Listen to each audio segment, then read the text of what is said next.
All right, Tuesday night, Raj is in the house. It's the Krug Show, brought to you by Better and Pig at a Pickle. A lot of stuff going on in Ninerland. Sorensen, out. Schneider, out. Moody, not out yet. All right, let's go.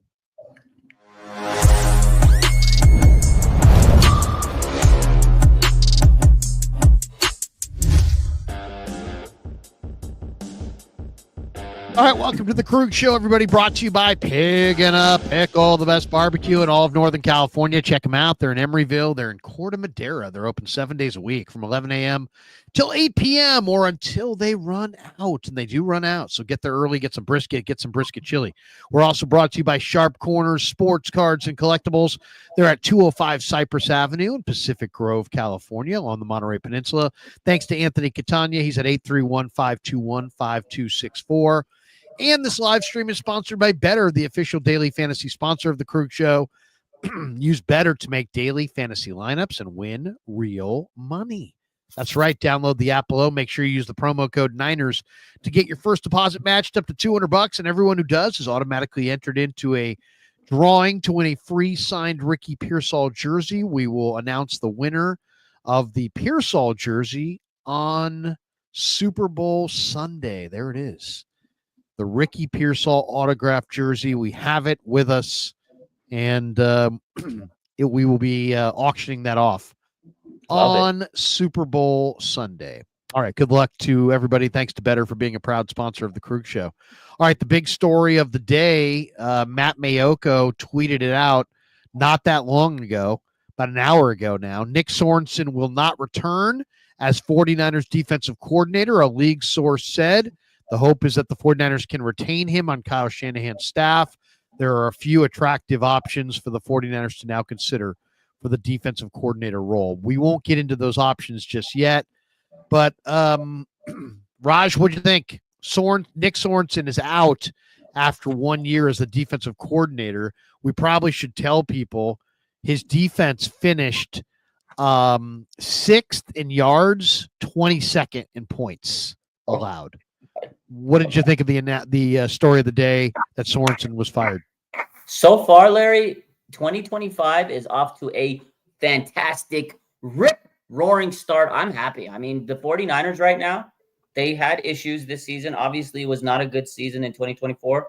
2025 is off to a good start. And I feel like the issues that were at hand, they're already going down the list and making them, trying to fix them. I mean, obviously, we got to see who they hire. We can't be too excited if they hire the wrong guys, but they did hire the wrong guy last year. And I think the 49ers reality hit them in the face and they said, listen, we had a horrible year and let's not have that happen again. They made a bad decision keeping Sorensen. I know he was the in-house guy. They didn't want to change too many things and ruffle feathers, but I think this was the right decision. I think the 49ers, wanted to remain peace and get a player's coach in there, but he wasn't ready. He wasn't prepared for this role. He's a special teams guy, and he's never been a big time coach in this league, So I think he should have been the special teams coordinator, which they might move him to because they fired Brian Schneider. So it's weird. I think that'd be awkward. But if they do keep him, maybe they'll move him to that role because they need a better special teams coordinator. He was the Jags special teams coordinator. But overall, Larry, I'm feeling great because I'm very optimistic. And there's a lot of choices, like you said, which we'll talk about. But overall, so far, 2025 is off to a beautiful start. 2 dubs in a row. Well, they said they wanted, they wanted to have continuity, right? So that's part of the reason they went internal. They went external last year for Steve Wilks. They didn't feel like it worked out. This year, they wanted to go internal. I don't think Kyle wanted to be challenged. I felt like maybe Wilks challenged him last year, and he was like, no. I want somebody who's going to do what I damn well say, And they brought in a guy, and I think they made a mistake from the standpoint of they listened to their players. Football coaches, I've never seen a great football coach who was soft and cuddly with his players. I just have never. They're all harsh. They're all rude. They're all swearing monsters. That's just the name of that's the gig. All right. These guys are tough and they're verbal, and there's anger involved, and I've never seen a happy football coach it's worth a damn. I mean, they're all kind of grinders. Someone says Pete Carroll. Pete Carroll might be as happy as it gets, but like I think of like Jimmy Johnson, he wasn't happy. Yeah. I think of Bill Parcells, I wouldn't describe him as happy. No. Bill Walsh, happy? I don't know. These guys had good lives and everything, but I'm not saying there's an anger about a good football coach, and I just really believe in that. And they kept saying, well, Warner likes him, Bosa likes him. Well, so what? So what? Has Bosa played? Is this the best year of Bosa's career, or was he disappointing? Was Fred awesome this year, or was he just okay at the end of the year? Now, a lot of it was physically based, and also you took away Aziz, you took away Greenlaw, but it wasn't like Warner and Bosa had the greatest years of their life under Nick Sorensen. And then I get it. Your game plan is to wide 9, rush 4. But when you're not getting pressure, and they didn't get any sacks in 4 of the last 6 games, you have to counter. It can't be a game over. And for the Niners, if they didn't get pressure with their front 4, it was game over. There was no creative pressure package that I saw from Nick Sorensen. And then I got to be honest, Raj, I don't like it when people don't answer my questions. I know. I answer my goddamn question. All right. Larry. The question, if I ask you a question, either say, here's the answer, or I'm not going to answer, but don't bullshit me with some bullshit answer. And for the last 6 weeks, when I asked Nick Sorensen, what happened on this play? What happened on that play? What happened on Renardo Green, 4 yards in the end zone in the Detroit game, and they go pitch and catch for the easy completion in the end zone. And every single time Nick falls back on this, just communication breakdown, a communication breakdown. Terradome right here in the bottom. Communication breakdown. Communication breakdown is the equivalent of Mike Singletary saying he needs to watch the film. Yeah. That's what it really irritated me, Larry, because what I said in my opening statement was he was just not prepared. That's the problem. Like, yeah, you could say communication breakdown, but give me an answer. Like, what was the he never gave a flat out answer. It started from the moment he had his introductory, questions with you guys. I just remember he didn't know how to answer the question. He was bumbling. He just didn't look like he knew what he's doing. And you're right. He just didn't look like he had a mean streak about him. He looks like he's a surfer. He's out in Pacifica. Oh, yeah, let's coach some defense, guys. But I don't know. I just didn't get a good vibe from him. And the thing is, like, as bad as, Kyle might have hated Wilkes or whatever, he let him – he was the reason that Kyle lost Super Bowl. I think Kyle, in his mind, said, he's my guy. He's a scapegoat. We got to get rid of him. Steve Wilkes had over 20 years of coaching experience, and you get rid of a guy like that for a guy that's really hasn't coached much. He never was even a defensive coordinator. This is his first time. So as much as people wanted to trash on Wilkes, at least he had experience. Like, I think Kyle failed in picking the DC last year. So he went and he settled. He was like, oh crap, we need a guy. I can't bring Brandon Staley in as DC because I'll get roasted in the media because he, got fired from the Chargers and everybody's like, don't hire him. And you look stupid. And look at the Chargers defense after he left, by the way. Exactly. Look how good. Because Harbaugh's a damn good coach and he has good assistants. But then the other thing is he tried to get Spags. He tried to get Belichick. All these big names, Ulbrich, all these big names, they said, hell no. And they took other roles or whatever the case is. So maybe teams didn't want to coach with Kyle. Maybe he didn't want to change the system because Vic Fangio was a guy. And Kyle says, I don't want to change the system. Look what Fangio's done with the Eagles. He revamped that defense. So Kyle needs to sit down, tuck his tail in, and get rid of his ego. You need to get a guy that can coach defense because Sorensen wasn't that guy, Larry. And if he makes Brandon Staley the DC tomorrow, if he promotes him, I might have a stroke. I'm be sick, Larry. Don't do it. Don't do it. I don't think he is. Do you think he's going to Brandon Staley? I could see it, man. But I think he's going to try to get Ulbrich. I think he's going to try to get Ulbrich because he failed last year, and now Ulbrich's not going to be back with the Jets most likely. I could see it. I could see it, man, and I'm going to be sick if they do it. That would not be good. let's go. Let's well, first of all, let's talk a little bit more about Sorensen for a second. Yeah. You know, I just didn't think that one, he was very unimpressive talking, in front of the podium. He just was not impressive, didn't have the answers. I felt more like Wilkes had more answers last year. Nick, there were just times where he's just like, yeah. I mean, and then it's like, I get it. You want to say it's on me, but you know what? It's like when it's obviously on you, it's like, is there any advantage in saying it? Right? It's like if you screw something up and it's obviously on you, does it make it any better if you say, well, it's on me? One of the things that kind of resonated with me that Fred Warner brought up, and he's like, there were too many my bads this year. Mm-hmm. And I get this feeling that, I can see Sorensen offering that, hey, my bad. Hey, no, that one's on me. This one's on you. That one's on him. This one's my bad. You just my batted yourself right out of the whole goddamn season. I mean, you just my batted yourself right out of the playoffs. I mean, I blame Lynch and the personnel department more than I blame Sorensen because I don't think they have the talent. That I don't. You used to have Arden Key as a backup. Now, like if you had Arden Key this year, he would have started. You used to have Aziz on the bench. Now you're starting Devondre Campbell. I mean, just right there. I mean, think about that for a second. Aziz on the bench versus starting Devondre Campbell or Demetrius Flanagan Fowles. Yeah. So, I mean, the regression of the personnel is the reason for the regression. But that being said, Sorensen didn't inspire any confidence.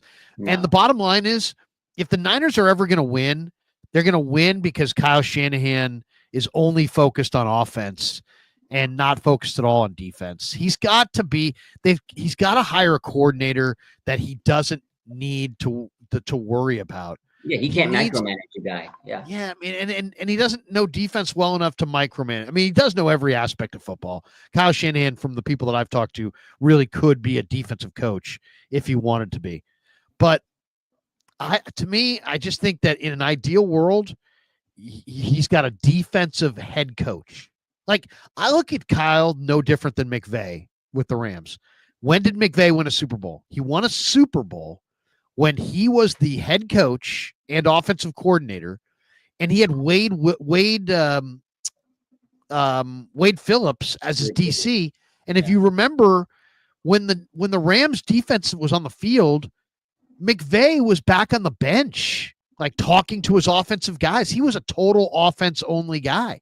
He let Wade Phillips be like the head coach of their defense, and they rode it to a Super Bowl. Shanahan needs to do the exact same thing. He needs to have a coordinator that he can just be like, you're the guy. So here are the names that I've seen that I think are kind of interesting. Robert Saleh. Oh, yeah. Was the Niners defensive coordinator 2017 through 2020. The Jets, he failed with the Jets, but the Jets defense was really good. Mm-hmm. It was just their offense was horrible. And he's also has worked with these, he's worked with Chris Kasarik. He's worked with the wide nine. He's the ultimate continuity piece. Then there's Gus Bradley, who was just fired by the Colts after the past 3 seasons. They fired him on Monday. He was the Jaguars head coach when Saleh was their linebacker coach, and they run the same system. He was Seattle's defensive coordinator when Saleh was their quality control guy. So he's mentored Robert Saleh, and Gus Bradley is a pretty damn good football coach, I think. Then there's Jeff Ulbrich, who the Niners asked Saleh for permission to interview him, and Saleh said no. That was last year. And now Ulbrich took over as the interim head coach, and he was fine. The offense was bad.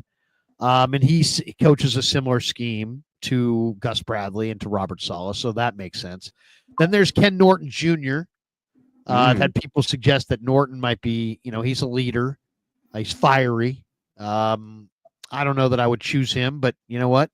He's been in the league a number of years. And then there's Lou Anarumo, who was the Bengals defensive coordinator the past 6 seasons until they fired him yesterday. And he, their defense didn't, they fell apart largely because they didn't spend money in free agency. DJ Reader left. He went to Detroit. I mean, they're losing guys left and right because of free agency. He also is one of the few coaches in the league that's had success against Andy Reid in the playoffs. So, but he also had Joe Burrow. So Joe Burrow. Joe Burrow for sure. Yeah. But he also did a nice job defensively against Mahomes and Andy Reid in those playoff games. So it wasn't just Burrow.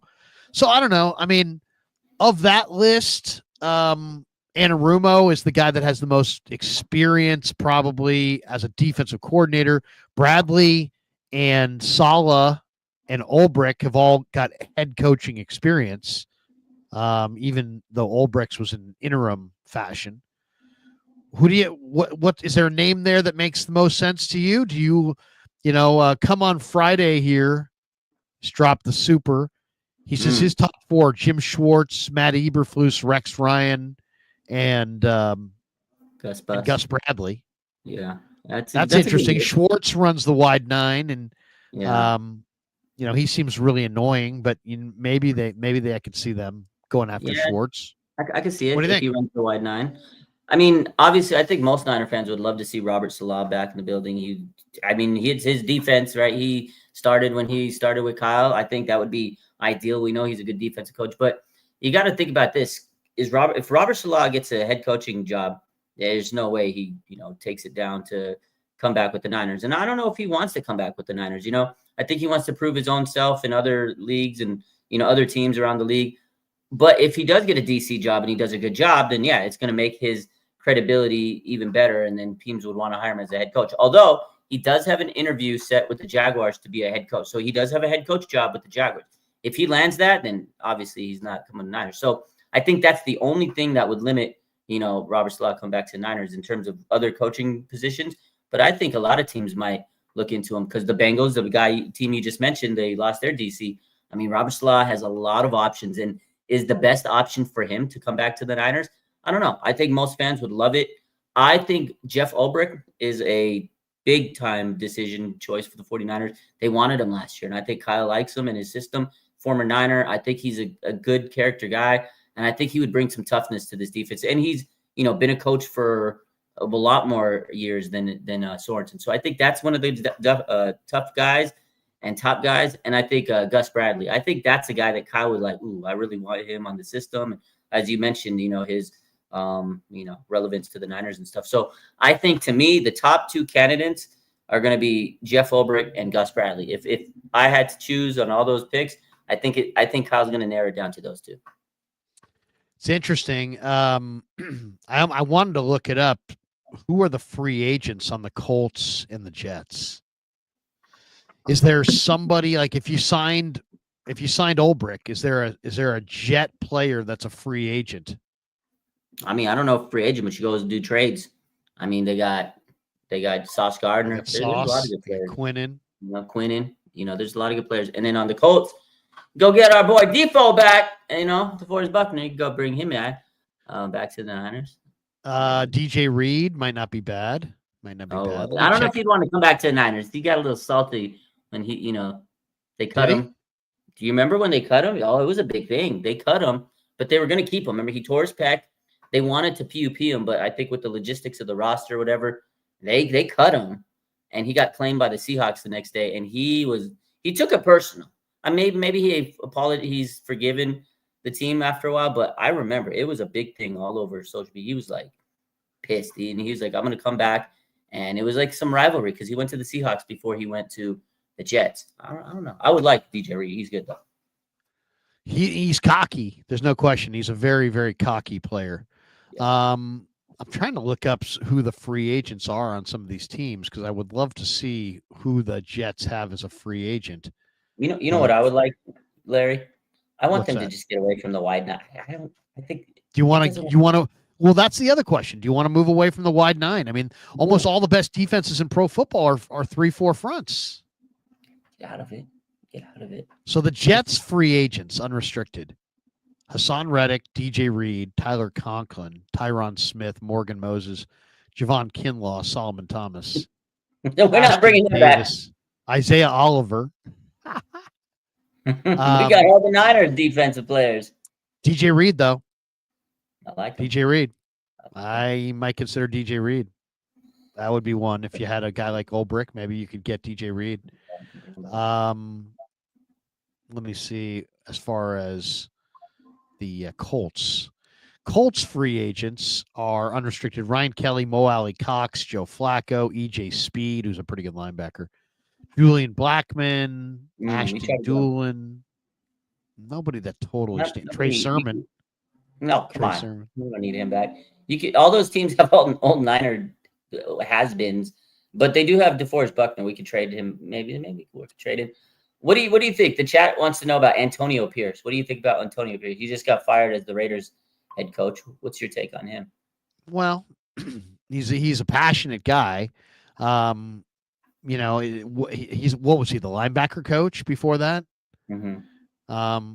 You know, I would rather have a secondary coach as my coordinator than a linebacker coach. Okay.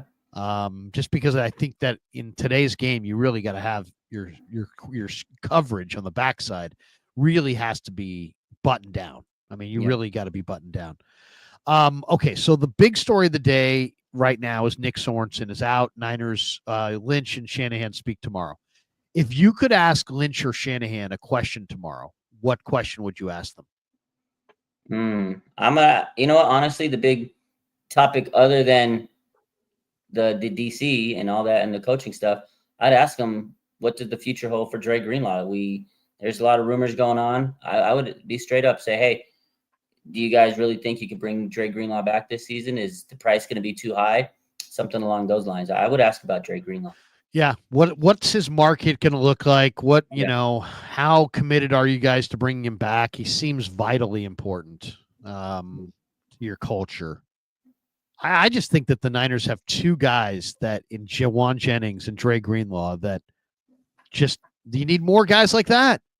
You know, you need more guys who are, I mean, there's dogs and then there's guys like that who are just straight dogs, guys who just play for keeps, guys who play for free.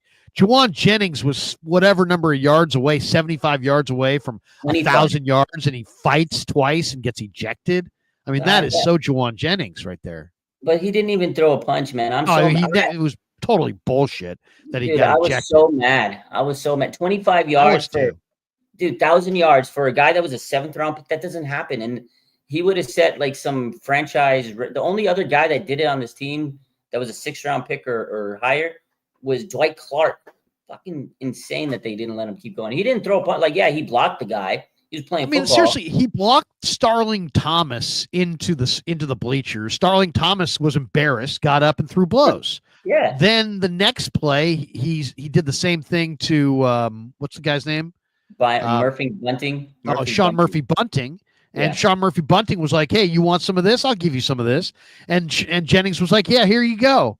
Here's a 3-piece spicy." And he buried Murphy Bunting, but he didn't throw a single blow. And he's now getting ejected for blocking too hard. I mean, what the hell?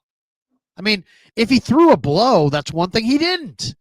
And if you piss off your opponent to the point where they throw a blow on you, you're supposed to be ejected. I mean, imagine it. I mean, that game meant nothing. And the only thing that got robbed was his chance at his bonus or whatever. What if that had been Super Bowl Sunday? Would they have officiated that the same way? If that had been Super Bowl Sunday, would they have thrown Juwan Jennings and one of the other team's best corners out of the game? Would they have? I don't think so. So, I mean, what the hell? What are we doing out here? Nobody, here's the thing. I go to lots of football games. Lots of games. I go to the parking lot. Lots of fans. See home jerseys. I see road jerseys. You know what I never see? Refs jerseys. I never see any refs jerseys. Maybe they're salty about that. I don't see refs jerseys. Why? Because nobody gives a shit about the refs. Nobody comes to see the refs. Nobody cares about the refs. Nobody wants to talk about the refs. Stop putting yourself in the middle of the action and making yourself part of the story. That's funny. I hate ejections for hard hits in a sport that's hard hitting. It's football. Yeah. Maybe I'll get an Ed Hockey League jersey. I'm gonna get an Ed the pros. It's awful. Pull up with the Ed Hockey League jersey, Larry. What about so Greenlaw? I want to continue on that. So we talked about how he's a dog like Jennings and stuff, but do you think his injury history, his injury risk would scare the Niners from signing him long term or a big contract? That's another big topic, like it might, but I mean, bite the freaking bullet. I mean, what's going to hurt more is your locker room when nobody plays as hard as Dre. Yeah. I mean, you need to, if you had 10 guys in the room that had the culture all established and Dre not being there just meant that you have 9 other guys like him in the room, then fine. Kiss him goodbye, wish him well, good luck to you.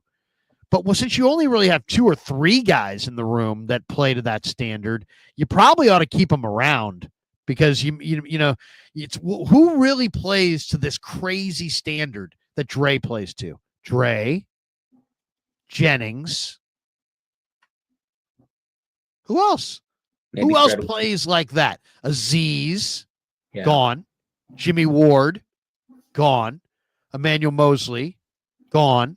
DeForest Buckner, gone. I mean, this is why you can't let this guy go because you don't have 3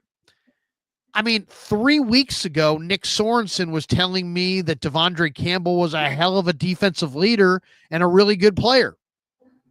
Sorry if I'm no longer really all that interested in what some of these guys say because you're just BSing us. You're just gaslighting us to the very end.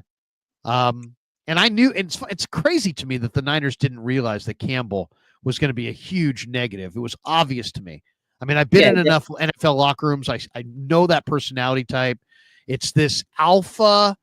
It's the alpha football player on the back 9. That's where you run into problems. I'm the alpha in my world, and now I'm slipping, and I can't deal with it. And instead of owning it, I'm going to blame everybody but me. I'm going to blame the coordinator, the coach, my other linebackers, the league, the officials. I'm going to blame everybody. Everybody's to blame why Devondre Campbell sucks, not Devondre Campbell. Yeah. I could see that personality 6 weeks ago. I went on 2 live streams and was like, hey, by the way, Devondre Campbell's a cancer. And when they cut him, they're going to have to literally drive him off the campus because he's just not going to play along. He's not going to go along with the program. And sure enough, 12 men on the field penalties, and that was due to him. So he was terrible. But I think that was another issue. They scrambled last minute. Kendricks didn't fall through. They said there was another linebacker they tried to get, but it was never named. They tried to get a replacement. Obviously, Aziz Al-Shahir, getting rid of him was a huge mistake, but they couldn't pay him. They knew he was going to take his own. He wanted to be a star of his defense, and rightfully so. Look how important the inside linebackers are. I mean, Seattle's at the beginning of the year had Terrell Dodson and Jerome Baker. They're getting gashed. They traded those guys out for Ernest Jones and Tyrese Knight, and by the end of the year, they were shutting down in the run.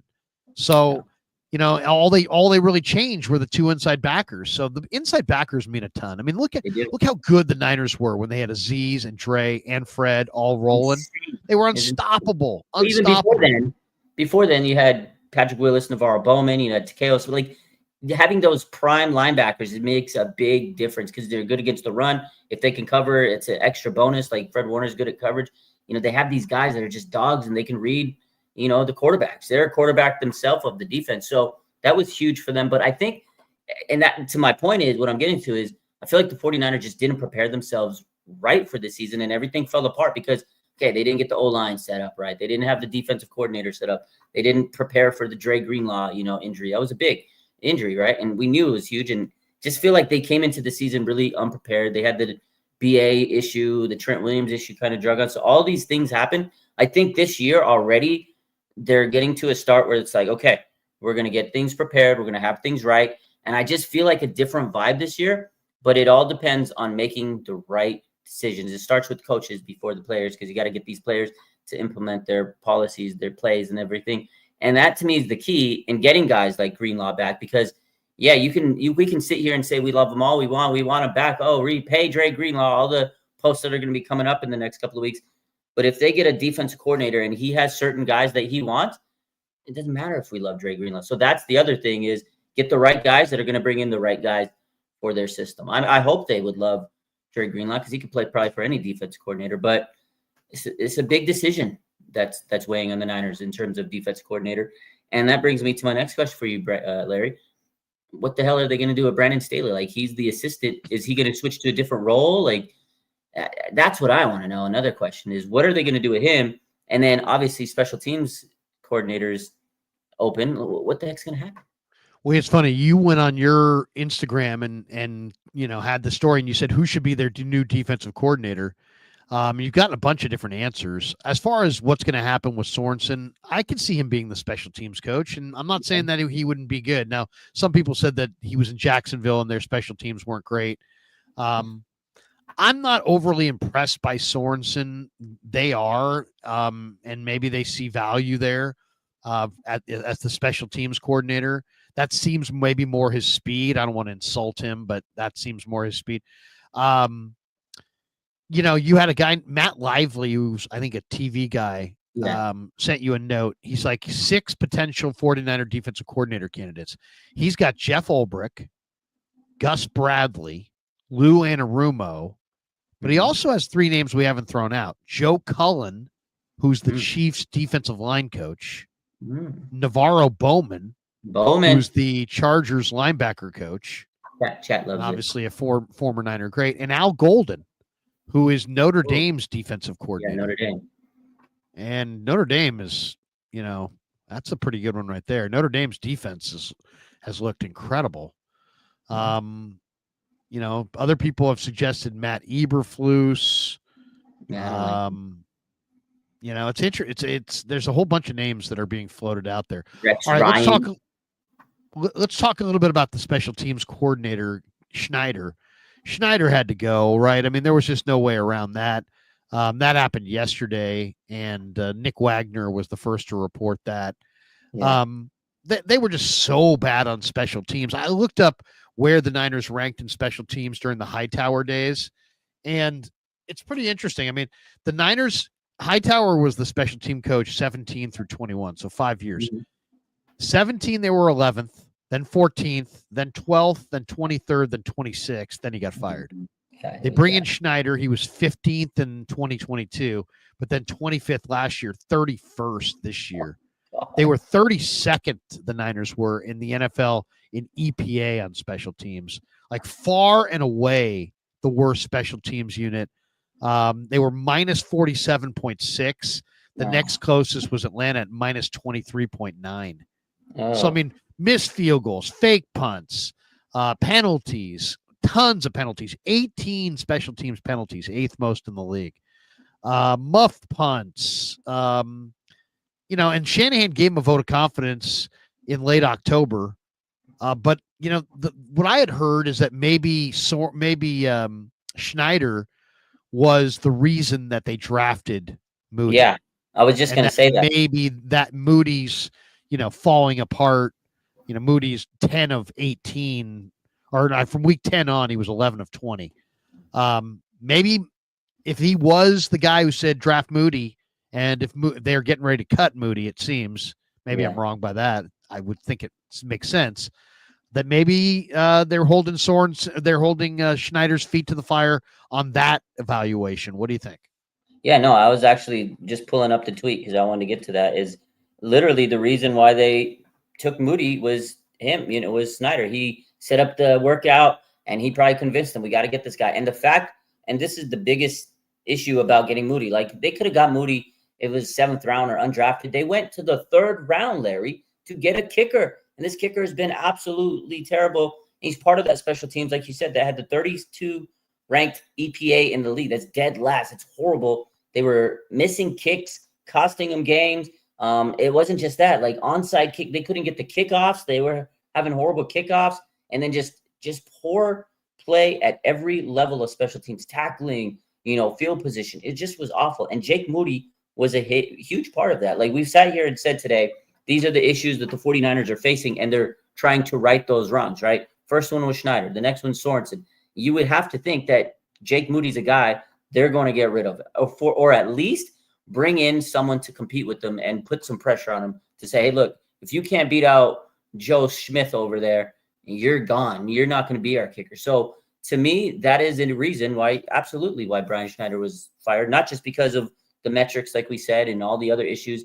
If he was the one that put the stamp of approval on Jake Moody, and he's been an awful third-round pick, you're making Kyle look like an idiot. And Kyle doesn't want to look like an idiot because the media is going to come at him even harder. So, yes, get rid of Schneider if he was the reason why they took Jake Moody, who's been absolutely abysmal.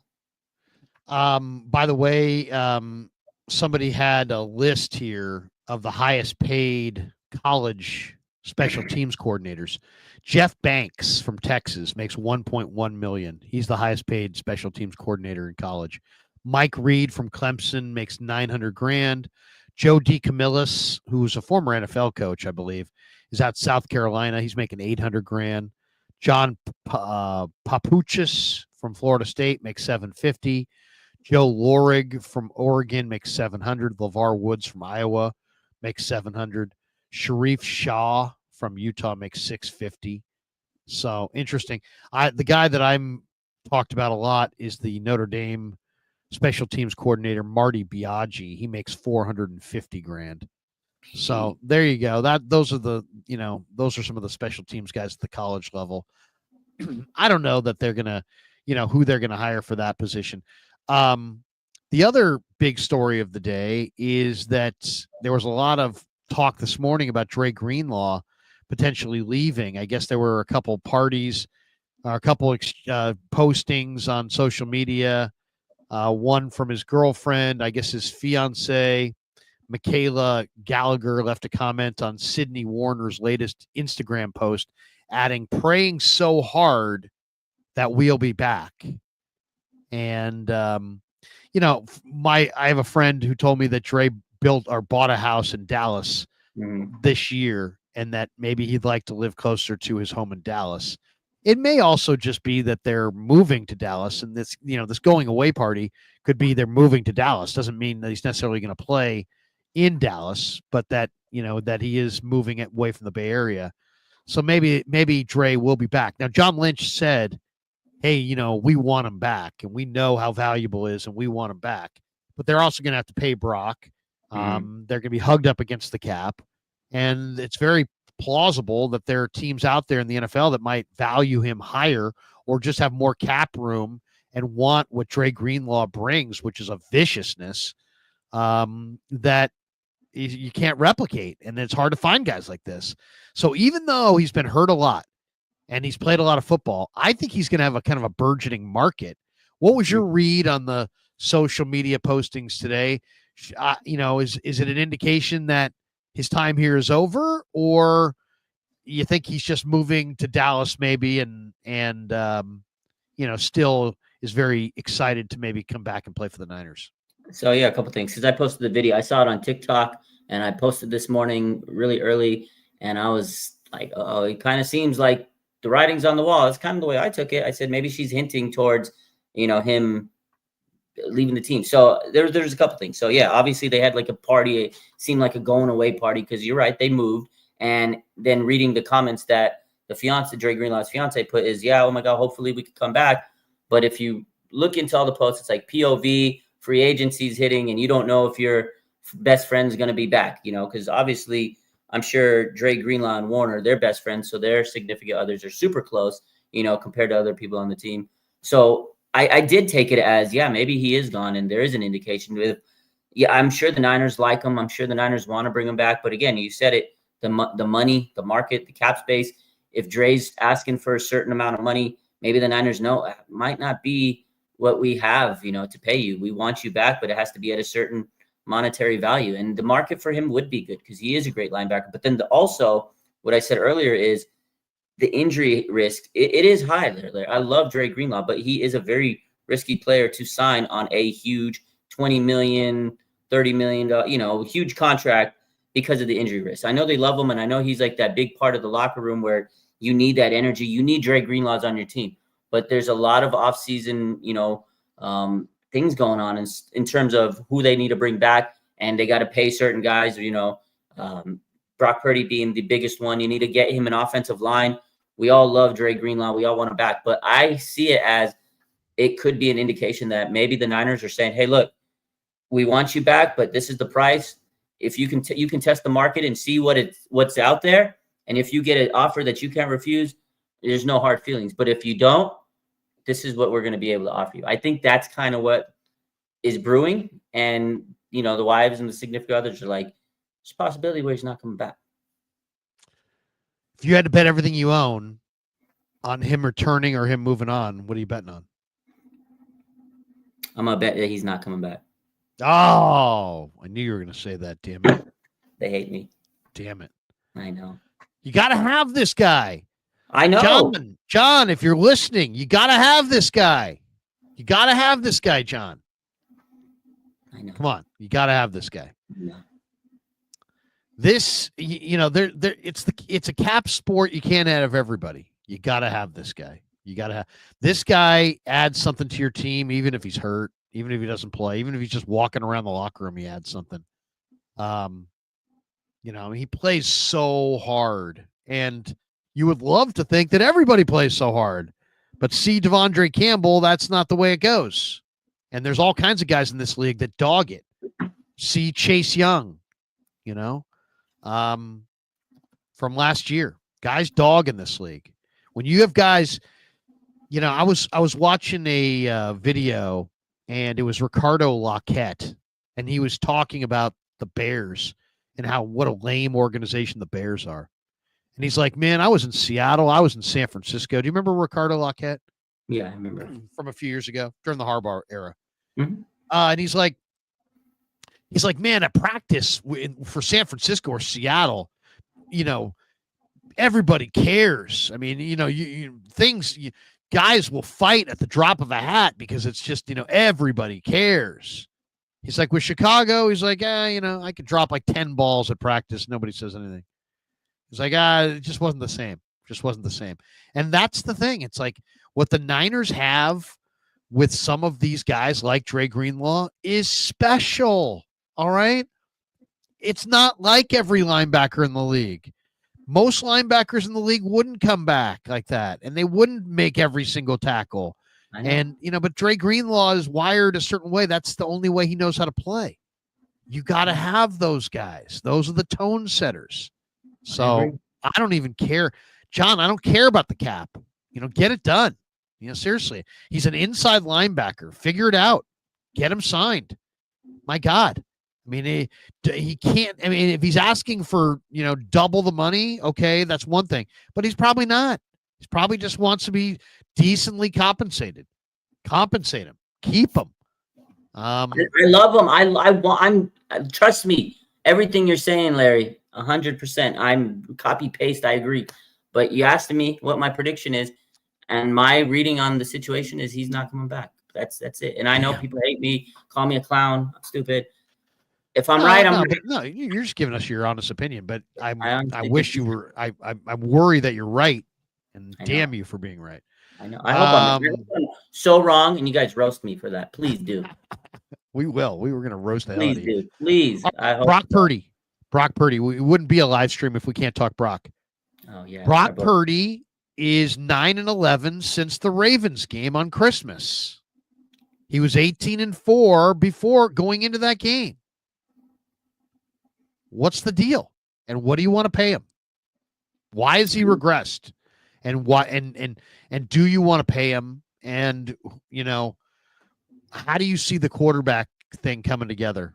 Because there's options here. You want Sam Darnold, you get him. You want Kirk Cousins, you can have him. You want Zach Wilson, you can have him. You want a reclamation project, you can get a reclamation project. You want to trade for, some failed rookie?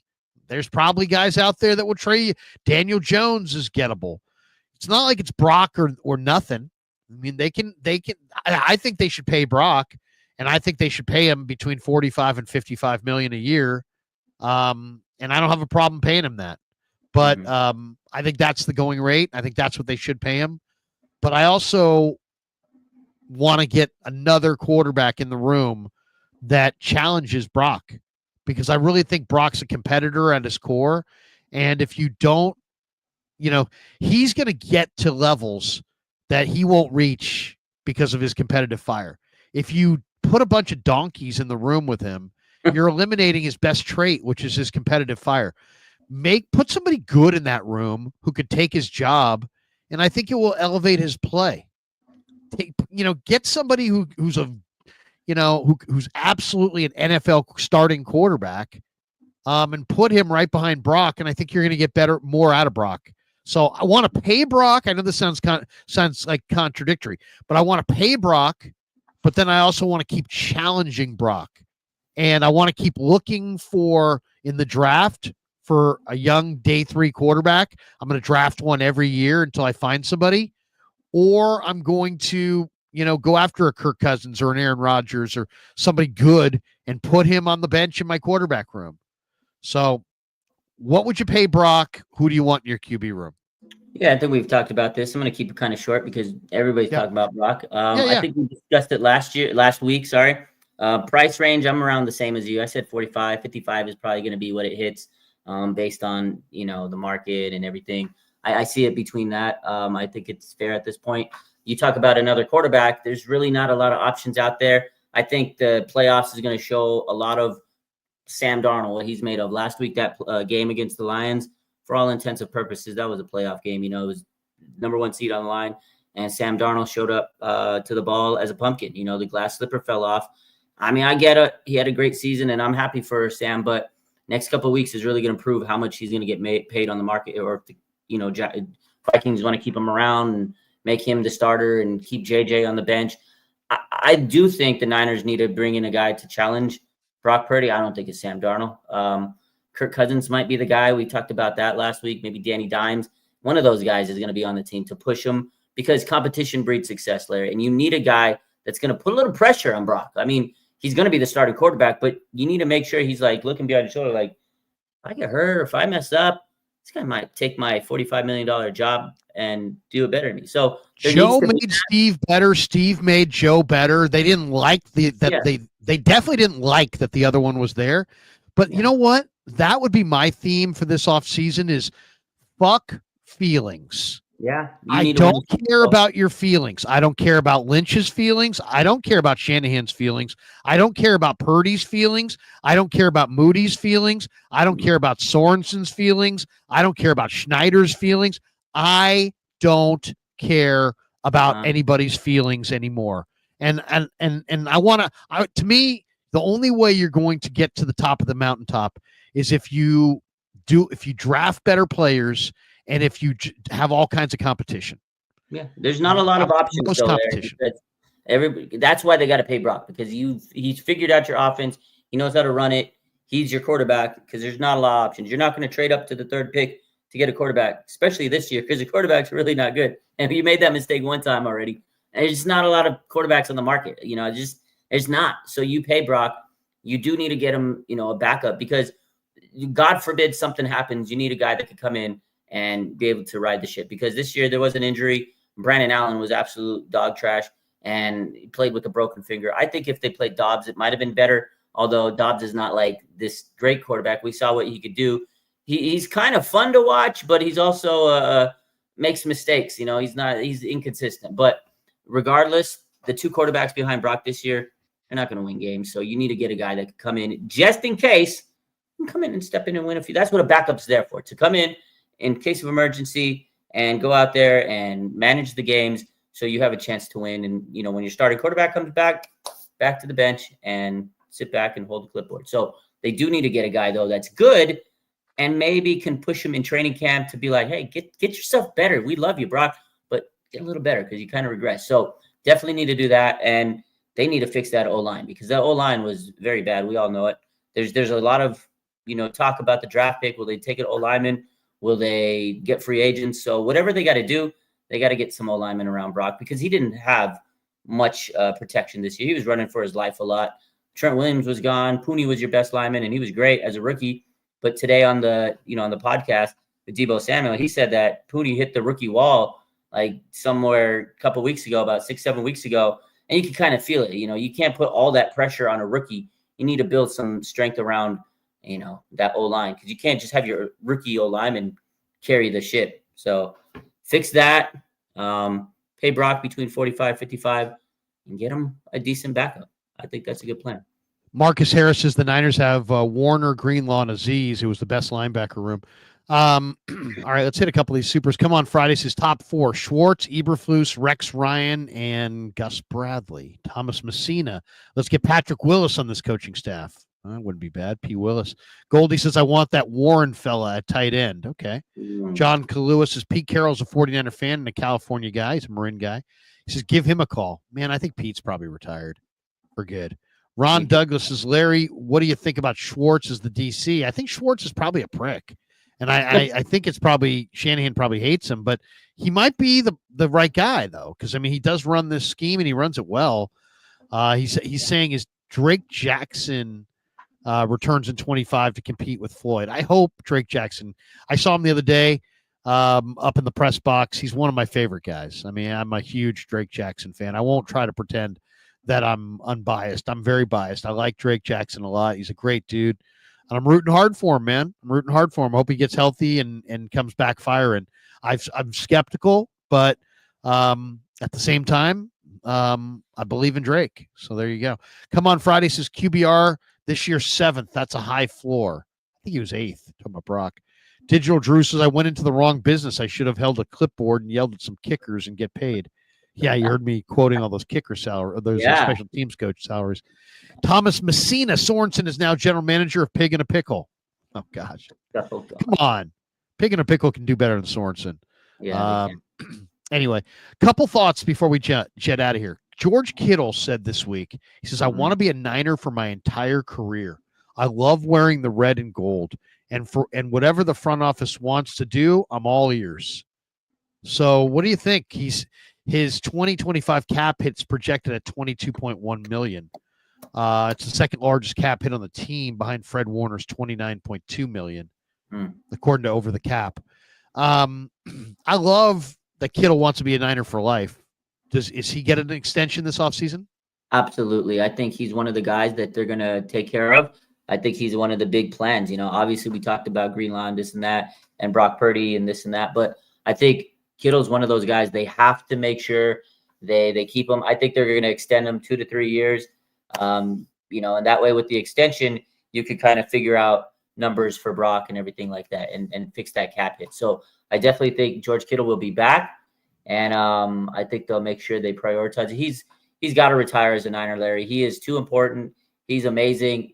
The fact that he doubled down twice in a row, back-to-back nights and say, hey, look, I want to be here for life. I would be very surprised if he's not back with the Niners on an extended deal. So I think 100% they bring him back and extend him.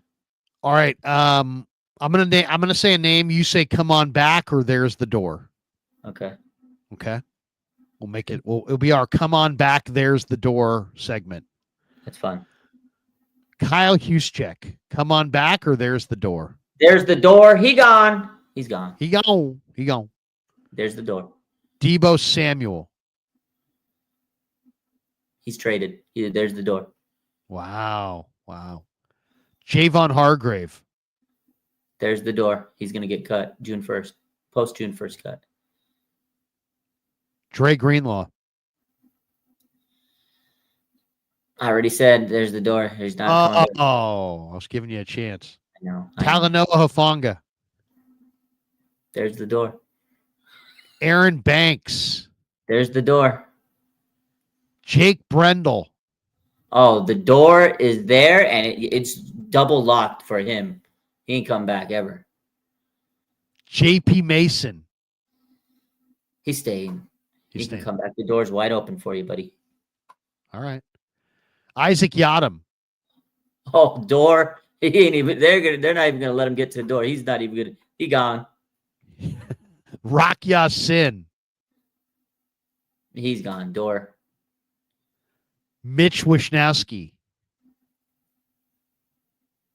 He's gonna stay. Okay. Yeah. Okay. All right. Another one here. Ricky Pearsall. Not stays or goes. Ricky Pearsall. I don't know if you caught this yesterday. He told the media yesterday that he hopes to one day meet the guy that shot him.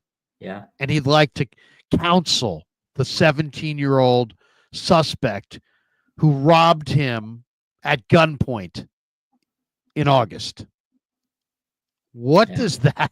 I mean, that's unique. What do you make of that? I mean, what is it? I don't even know. I don't even know what to think about that. I mean, he did expand upon it.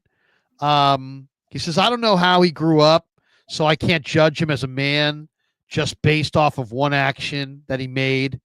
He's not going to judge him. He shot you. As violent as a crime as it was, God forbid him doing that to somebody else. I don't ever want that to happen. So just being able to forgive him at the end of the day, like I have to be able to forgive him to have that weight off my chest. At some point, I do want to talk to the kid and make sure that if I can create an impact on him in any way, I think that would be really big. I'd be definitely open to doing that. I mean, this guy is, are you kidding me? Are you kidding me? I mean, Ricky Pearsall is special. He's unbelievable. He is special, man. I don't know him that well, and I've only talked to him a few times. And I'm skeptical whether he's going to be a great football player or not. Everybody knows that. But beyond that, this guy's special. Yeah, if somebody shot me, I'd be like, fuck no. I don't want to see that guy. I hope that guy burns in hell. Yeah. Fuck him and whatever he wrote in on. And no, do I want to talk to him? No. And do I want to help improve his life? No. And do I want to get closure on this? No. Screw him. He shot me. Screw him. You know, that's kind of, you know, it's not the greatest perspective, but it's my perspective. And I think most people would agree with you, Larry. I mean, I am floored that Ricky Pearsall wants to meet the guy who shot him. But Raj, tell me what you think about it, because, you know, I mean, I don't want to get caught in my own echo chamber here. What do you think? No, I was on your side. I was floored. I was like, wow, I can't believe he's saying that. But to me, it just tells you how much of a heart he has. He's a hell of a human being. Like, you could just tell he's a great character guy. Like, he is just beaming positivity. Like, it's crazy because he got a second chance in life. Obviously, we've heard the stories, you know, through all the months of what happened and how the sergeant saved him and all that stuff. And he's kind of opened up about it a lot lately. And it's just amazing for him to go out there and be able to talk. And he was able to come back and play football. And over these last couple of weeks, you could just see the talent. And today I was listening to Deebo Samuel podcast on Bleacher Report, and they asked him about it. And he said, you know, it's just one of those things where it was a crazy moment, but he said the same thing where he wants to talk to the guy and he's not sure when or how it would happen or what he would say. But, you know, it's just unbelievable because there's not a lot of people like him in the world. And the thing that Deebo kept saying in that podcast was his energy is so amazing. Like, he's so like this jubilant person. And I think because he basically got a second chance in life, he's like, look, man, I got no gripes in life. I'm a professional athlete. I was blessed with this talent, and I'm going to go out there and make the most of my, you know, career. And it's just crazy to me, man. He's a hell of a guy, and most people wouldn't do that. To me, it just shows that he's a great character. I'm rooting for the guy because his story is just unbelievable. And I really love to see him kind of step up and become a really good player. Those last couple of weeks, I'm like, man, that's what we want to see out of a first rounder, because a lot of people were starting to tear him down, saying, you know, Lad McConkey should have drafted him and can't believe we wasted a pick. And, you know, it was a questionable pick, but if he could come out and play like he's played in the last couple of weeks for the rest of his career, hell of a guy, hell of a story. And I commend him, man. I could never. Oh, I know. I mean, you know, his soul is golden. All I'll say is, you know, Ricky, you know, seriously. I mean, I'm going around the mic here. Yeah. I mean, seriously, bro. He's a better man than me. You're a real one, bro. Yeah. I mean, that one is big. That is big. That's cool. Just the fact that he cares enough about this kid and understands his role, and he's special, man. He's special. I don't know if he's a special football player. He's a special person. He is a special person. He looked like a special football player the last couple of weeks, Larry. He has, and I hope this is the thing, man. This is the thing, Larry. He didn't have practice. He got injured before training camp. Then he got shot. he really kind of came into the league and was just thrown in there once he started playing because he was trying to catch up with the team. So it's not like he had all the preparation most rookies have. He didn't even get to hit the rookie wall like he was talking about today. So I think look, here's my thought on it. Yeah. Take the red shirt year. You know, yeah. Have I been critical? Yeah. But you know what? I think we should all give Ricky a red shirt year. And just not judge it, you know. Special kid, and I'm rooting for him. That's all I can really say. I'm rooting for him. Man, he is special. He is special, man. He is really, really special. The Niners have the easiest 2025 strength of schedule based on 2024 results. Their teams that they play next year have a winning percentage this year of 415. The easiest strength of schedule of any team in pro football. How music to the ears is that? That's incredible. When I saw that, I was happy dancing. We, of course, this live stream is sponsored by Better, the official daily fantasy sponsor of the Krug Show. Use Better to make daily fantasy lineups and win real money. We've won real money a bunch this year. Download the app below. Make sure you use the promo code Niners to get your first deposit matched up to $200. Everyone who does is automatically entered into a drawing to win the free signed Ricky Pearsall jersey, which we have with us. We will announce the winner on Super Bowl Sunday. Our post-game show on Super Bowl Sunday, we'll announce the winner. We'll do a little auction and announce the winner on that post-game show. So join us on Super Bowl Sunday. And good luck to all of you. And thanks to Better for sponsoring our channel. And let's make a better lineup. Raj is here. Playoff games. What game you want to go with? Any game? You name it. Yeah, let's do Green Bay, Philly. Green Bay, Philly. All right. You got Jordan Love, Josh Jacobs, Eugene Wilson. Whoa.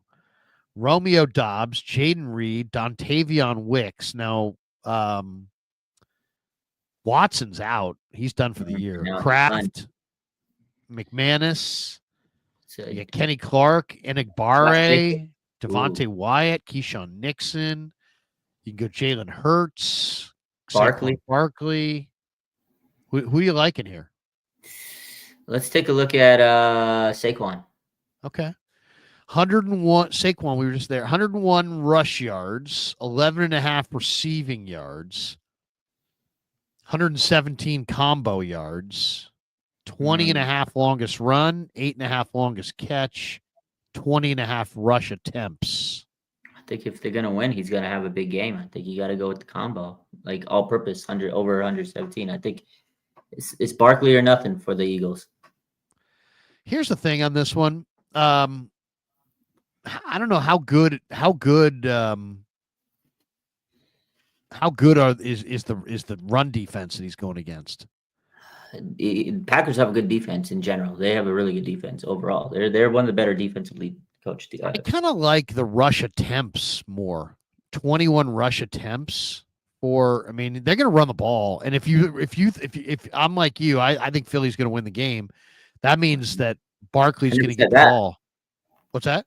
I never said that, but I do think that Barkley's going to get the ball a lot because Hurts is coming into this game with a concussion also, so he's got to hand that ball off. You like Green Bay to win the game? I like Philly. I'm fully upset. I'm going to think Green Bay's going to win this game. Okay.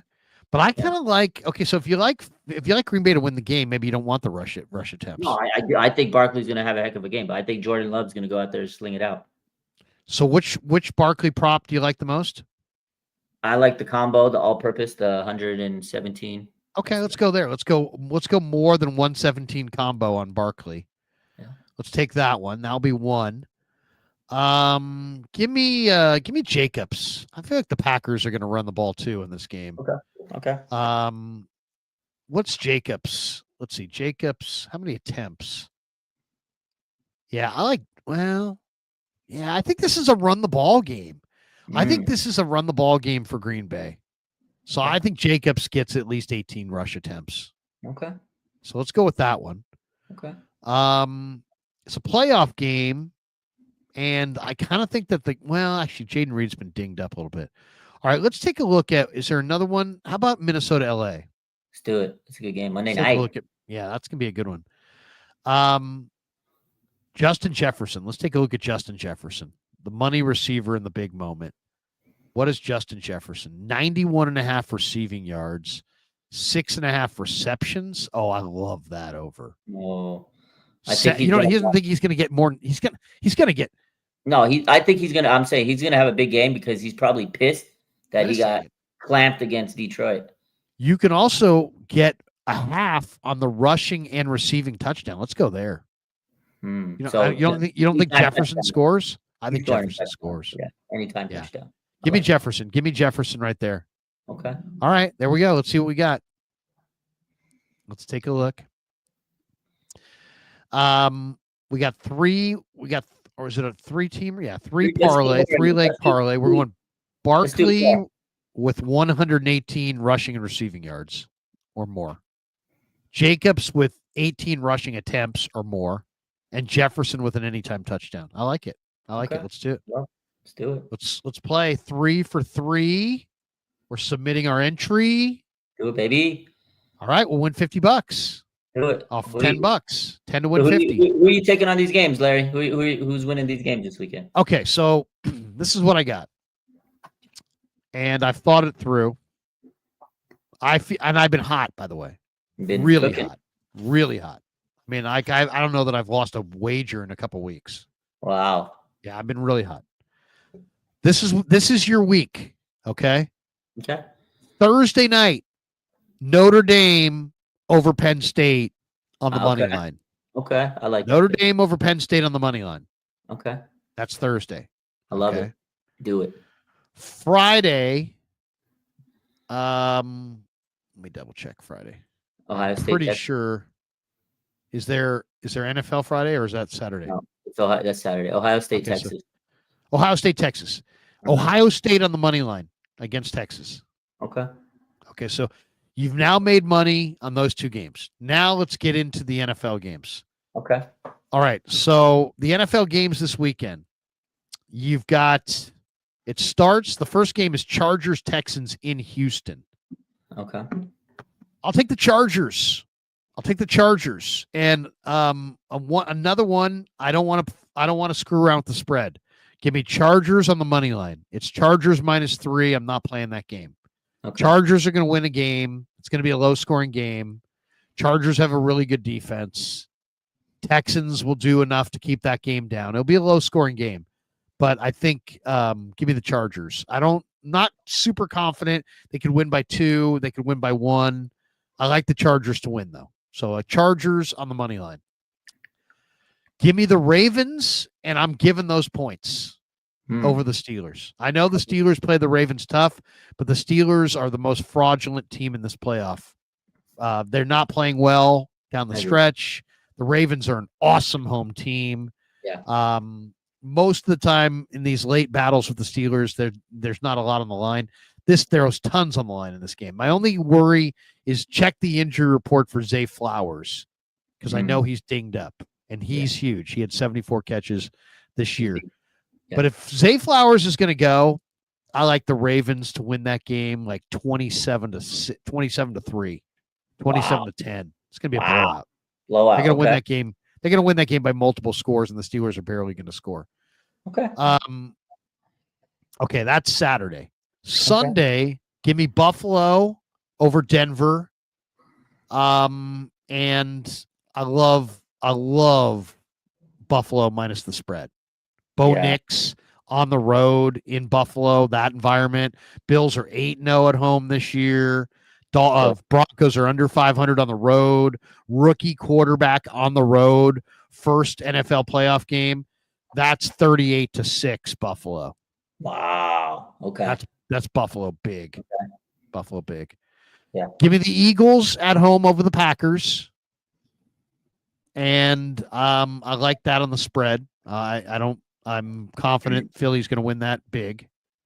And then the game that I just don't really know that much about is this one, Commanders at the Buccaneers. It is Jaden Daniels. He is a rookie quarterback going against Todd Bowles' defense. Todd Bowles loves to blitz. Baker's playing well. He's loose. He's got 41 touchdowns and 16 picks. But to me, the Commanders are the better team, and I'll just take the better team. I'll take the Commanders on the money line. And once again, Wow. I Commanders to win. Commanders to win. Wow. Wow. Okay. And then I'm going with the Vikings on Monday night. Okay. I love it. Vikings against the Rams. Vikings are going to win that game easy.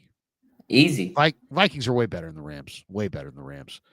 The Okay. Rams, play this game at home, but it's LA. There's no worries about. It's hardly hostile. Yeah. There'll be a fast surface.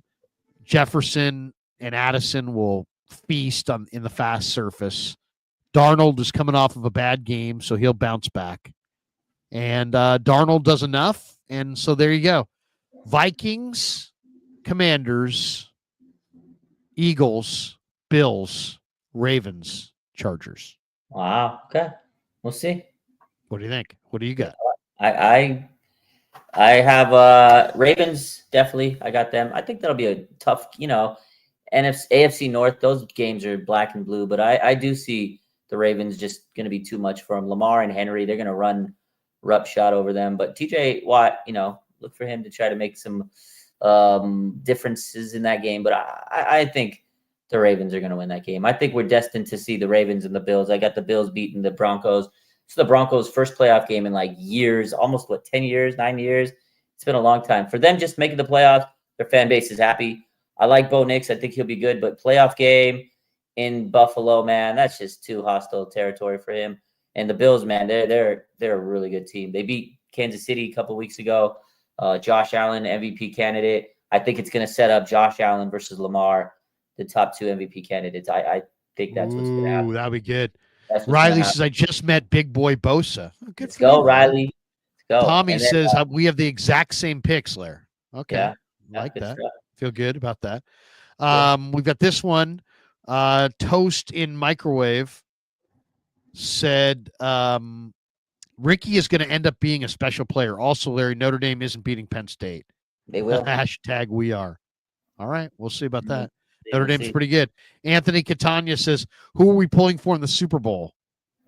I can't. I hate Philly. I can't root for Philly. I'm going to take Buffalo over Philly. Same. Yeah, Buffalo over Philly. Yeah. By the way, 2 players that the Niners picked up yesterday. They announced they had signed 11 free agents to reserve contracts. Mhm. I'm looking at the list. The one guy on that list, I mean, obviously, I love Tanner Mordecai, Drake Nugent, Mason Pline. Those guys I'm big fans of those guys. But and anybody who watches me knows that. But the Niners signed Teron Jackson from Coastal Carolina, the former Eagle, former Panther. And I'm telling you, man, this guy's athletic. And I talked to him in the locker room. My buddy Rick Mueller recruited him to Coastal Carolina out of high school. And Teron, I think he's got a lot of talent. So I like that one. I really like that one. I think he can make the roster next year. And the other one is Isaiah Hodgins, son of longtime NFL fullback James Hodgins, who was part of the Rams' greatest show on turf team. His son, Isaiah, went to Berean High School here in Walnut Creek, and then I think went to Cal, and then transferred to Oregon State, and had honorable mention all Pac-12 as a sophomore. He's a 4'6" receiver, but he's a 6'3", 6'4" receiver with a lot of size. And I know a lot of cornerbacks at the pro level just squat on the underneath routes when you run 4'6" because you can't run by anybody, and it changes a lot of things. So you got to be able to run a little bit in the NFL. But this guy's got 2 playoff starts. He's big. He's got great hands, great ball skills. I like Isaiah Hodgins. I think Teron Jackson and Isaiah Hodgins might be 2 guys to watch for next July. I like that kid. I like it. It's San Jose native, baby. I love it. Hodgins. Yeah. San Jose native. Look at that. Look them up. And last one, Dominic Hong says, I know everyone's talking Saleh and Ulbrich, but what about Eberflus or Bowman? Well, Bowman doesn't have very much experience. Eberflus does have a lot of experience. I don't know if Eberflus or Bowman would want to run this scheme. The one thing I think is kind of important here is that whoever they hire as the defensive coordinator, that they allow that coordinator to run the scheme that they want to run, or at least that they're coming in knowing what scheme they're going to run. And that's obvious. I mean, they're not going to hire somebody we were surprised he ran a scheme we didn't realize. No, they're going to discuss that up front. But I'm just saying, it's hard enough to be a coordinator in the NFL. It's harder if it's not your scheme. And I think that's what we saw with Wilkes, and that's why he struggled. Yeah. Anyway, that is going to do it for us. Raj, what do you got cooking the rest of the week, man?